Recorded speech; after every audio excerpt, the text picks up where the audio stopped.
ये सारा हमारा हिंदी स्वर वर्ण है। अब इसके हिसाब से आप समझो कि ये सब अक्षर का एक मात्रा भी होता है। हर अक्षर का क्या है? मात्रा है। अगर वो अक्षर नहीं रहेगा तो मात्रा रह सकता है, मात्रा नहीं रहेगा तो अक्षर रह सकता है। काउंट दोनों का एक ही है। आ का कोई मात्रा नहीं है, लेकिन आ का मात्रा है। हर सही का मात्रा कैसा होता है? देखो ये कहेगा ये वाला, हर सब का ये वो ऐसे, और ए का मात्रा ऐसे, और ए का ऐसे, ओ का ऐसे, आ का ऐसे, These are the symbols। एक ही अक्षर दो तरह हो सकता है, ये आप समझो। अब हम इसके मदद से इंग्लिश समझेंगे तो आसानी से हम इंग्लिश को समझ सकते हैं, और किसी का नाम लिखेंगे तो हमसे गलती नहीं होगी। तो ऐसे यहाँ वहाँ के बदले में इंग्लिश में क्या होगा बोलिए तो ए, और यहाँ आकार भी है तो क्या हो जाएगा? Double A. एक अ के बारे में बदले और एक आकार के बदले। हर से एक इंग्लिश बोलिए तो आई, इकाई का डबल ई, और हर सब का यू, दीर्घाओं का डबल ओ, इसका ई, इसका ए आई, इसका ओ, इसका ए यू, ए एन, ए। जिनको गुड इंग्लिश पढ़ने की आदत है उसकी इंग्लिश अच्छी होगी ही होगी, गारंटी है। गुड इंग्लिश में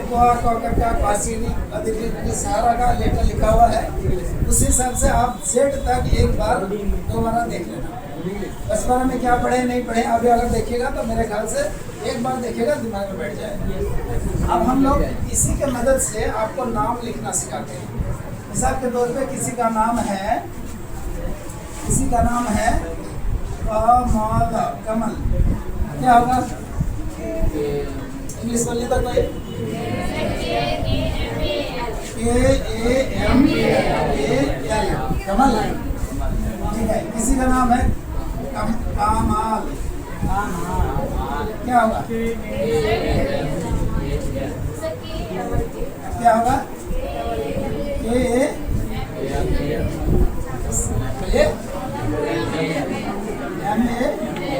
ऐसा है। किसी का नाम है कमाल, हो सकता है वो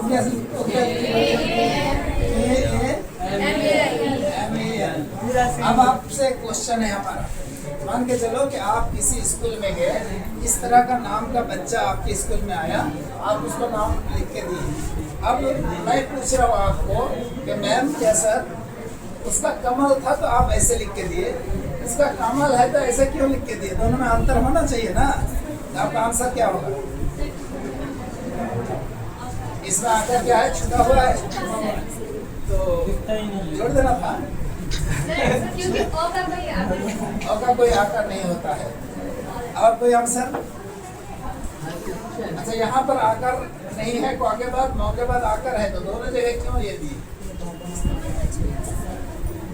चलिए, इस तरह का क्वेश्चन आपसे किया जा सकता है, मगर आंसर थोड़ा जान के रखना पड़ेगा, तभी आप परफेक्ट टीचर कहला सकते हो। वरना स्टूडेंट के सामने अगर आप हार मान जाएंगे, इसका मतलब बेसिक कमजोर है।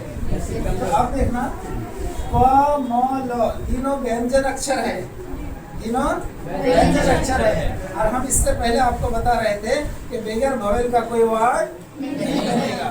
ओनली व्यंजन अक्षर से वर्ड बनेगा नहीं बनेगा। तो क्या करना पड़ेगा? स्वर वन की मदद लेनी पड़ेगी। हिंदी में स्वर वन की मदद लिख लेने से वो लिख के दिखाया नहीं जाता है, वो बोला जाता है फॉर्म में अ छुपा हुआ है, ऐसे बोला जाता है। लेकिन इंग्लिश वाला इतना फ्रैंक है, वो कह रहा कि नहीं हमको ट्रांसपेरेंसी चाहिए, हम छुपा हुआ बात नहीं मानते। तब क्या करेंगे? किसी का नाम लिखते समय, आज मेरी बात याद रखिए, आपसे गलती नहीं होगी। अगर किसी का नाम लिखते समय कोई मात्रा है मात्रा जो रहेगा उसका इस हिसाब से आप दे देना। किसी का नाम है, मान के चलो कपिल। क्या है? कपिल। तो क में मात्रा है? नहीं है। तो क के बाद हम ए के बाद ये दिए। क्यों दिए अभी आपको बोलेंगे, लेकिन क में क्या है? बी में आप डबल ई भी लिख सकते हो, आई भी लिख सकते हो, मगर हिंदुस्तानी नाम है इसलिए छोटा लिखना अच्छा है। बात समझ रहे हो? इंग्लिश वर्ड होता तो जैसा डिक्शनरी मिलता वैसा ही लिखना पड़ता, लेकिन ये आउट ऑफ डिक्शनरी है इसलिए नाम जितना छोटा होगा उतना अच्छा। कपिल आप आई से भी लिखने से लिख सकते हैं, KAPIL कपिल, ये भी चलेगा। तो कहने का मतलब है कि ये डिक्शनरी वाला वर्ड नहीं है इसलिए जितना छोटा हो उतना अच्छा है। तो अब हम आपको समझा रहे हैं कि यहाँ एक क्यों दिए। तो आज से एक बात मेरे साथ याद करो, हम बोलते हैं, आप बोलो, जितना झटका, बोलिए, उतना भवेल, जितना झटका उतना भवेल। झटका को इंग्लिश में सिलेबल बोला जाता है। तो सिलेबल हो सकता है आपके दिमाग में जल्दी ना रहे इसलिए हम झटका बोलते हैं। सिलेबल का मतलब है झटका, मतलब एक वर्ड को जितना बार में तोड़ पाओगे उतना झटका कहलाता है। मिसाल के तौर पे कपिल को तोड़ तोड़ के पढ़ो तो कितना बार में तोड़ सकते हैं? ऐसा होगा? कपिला ऐसा होगा? नहीं होगा। तो कमल को तोड़ो तो कमल, कमाल, कमाल, तोड़ पाते हैं ना? किसी का नाम है, मान के चलो परवेज, इसको तोड़ो तो कितने बार में तोड़ सकते हो? परवेज। कितना झटका? दो भवेल देना पड़ेगा, समझ रहे हैं? अगर भवेल का मात्रा पहले से है और हमको मिल जाता है तो दे देंगे, अगर मात्रा नहीं है तो अपने जेब से कॉन्सोनेंट के, दोनों कॉन्सोनेंट के बीच में एक और डाल देंगे। अच्छा समझे?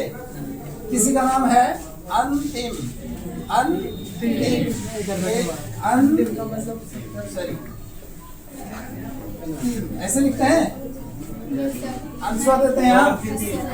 तो अब क्या होगा? AN, जैसे यहाँ पर हो गया ना AN है, अन हो गया, TIIN।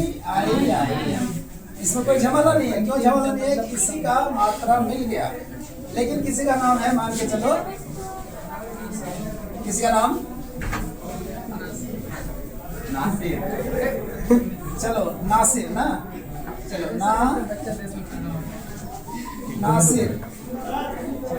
अब देखो तो नासिर में मात्रा है, लेकिन बगैर मात्रा का बोलो, बगैर मात्रा का अकरम, अकरम। एक भी मात्रा है? नहीं है। तो अ के बदले में क्या होगा? ए, और क के बदले में ए, र के बदले में आ, और म के बदले में यम। ये पढ़ नहीं पाएंगे इंग्लिश में। इंग्लिश में 2 या 3 कॉन्सोनेंट अगर एक साथ जमा हो जाए तो पढ़ नहीं पाइएगा। इसीलिए क्या करना पड़ेगा? जितना झटका उतना भवेल होना जरूरी है। अगर भवेल का मात्रा नहीं मिलता है तो दोनों कॉन्सोनेंट के बीच में अपने जेब से डाल देना पड़ेगा। इसको तोड़ो तो अकरम को कितने बार में तोड़ पाते हो? एक ये आ गया रम, तो रम RAM, ठीक है। इसी तरह मान के चलिए, इसी तरह और किसी का नाम लीजिए, एक तो नाम बोलिए फटाफट। यासीन, यासीन, यासीन है दोनों में। मदन सर, मदन, मदन, हाँ मदन, मदन, मदन, मदन, मदन। तोड़ो तो माँ के बाद एक झटका हो गया, एक झटका भी, एक भी भवेल आया नहीं आया तो अपनी जेब से डाल दो माँ, ठीक है। उसका धन दी और नौ का यम, तो बीच में क्या कर देना? अपने जेब से ए डाल देना। तो जहाँ मात्रा रहेगा वहाँ मात्रा का इंग्लिश डालेंगे, जहाँ मात्रा नहीं रहेगा अपने जेब से ए को दोनों कॉन्सोनेंट के बीच में डाल देंगे। अब बात समझ आई? अब थोड़ा सा दूसरी बात, अगर किसी का नाम लिखते समय कोई 2 अक्षर आपस में सट जाए उसको संयुक्त बोला जाता है। जैसे यहाँ क्या है? परवेज, तो परवेज कितना झटका? 2। इंग्लिश बोलो तो क्या होगा? PRA और WEZ परवेज। ये सही है।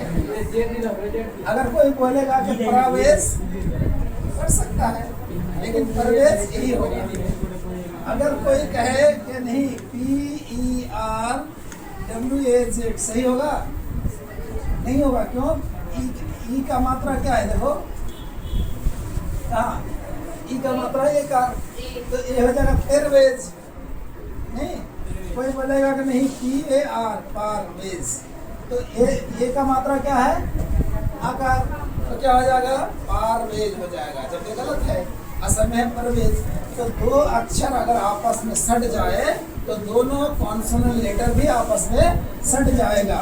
क का और र का दोनों आपस में क्या हो जाएगा? सट जाएगा। पर एक झटका हुआ, अब कुछ तो है नहीं, हर सिद्ध की हर सिद्ध को, तब क्या करेंगे? उन दोनों के बाद अपने जेब से एक को उठा के डाल दो। पर अब पर हुआ। अब अगर कोई परवीन लिखता है, थोड़ा ध्यान से देखो, बहुत सारे लोग गलत लिखते हैं। परवीन क्या होगा? परवीन। इसकी इंग्लिश क्या होगी? हो गया और सट गया। अब चूंकि एक झटका है तो जितना झटका उतना भर। तो यहाँ मात्रा नहीं है तो जेब से क्या देना पड़ेगा? ये देना पड़ेगा। आपको पर अब समझ में आई बात? अब अगर कोई पारवीन लिखे तो सही होगा ना गलत? गलत हो जाएगा। कोई लिखता है परवीन, ये सही होगा ना गलत? ये गलत हो जाएगा। ठीक है, तो ये वाला सही है, बाकी दोनों गलत है। मान के चलो आपका नाम किसी ने इस तरह करके लिख के दे दिया, आपके सारे डॉक्यूमेंट में आ गया, तो आपको लिखना ही पड़ेगा। लेकिन आपसे कोई ऐसा गलती नहीं होनी चाहिए। समझ आई? तो अब किसी को कोई क्वेश्चन हो तो करो नहीं। तो कहने का मतलब ये है कि आप ABCD का ये जो क्लास है अच्छी तरह दिमाग में रखिएगा ताकि आपसे गलती ना हो। ये फॉर्मूला आपके दिमाग में रहेगा, प्लस हम जो आपको बोले जितना झटका उतना भरे, तो आपसे गलतियाँ नहीं होंगी। चलिए, हम उम्मीद रखते हैं कि आप इसको दोबारा एक बार देख लेंगे और अच्छी तरह याद रखेंगे।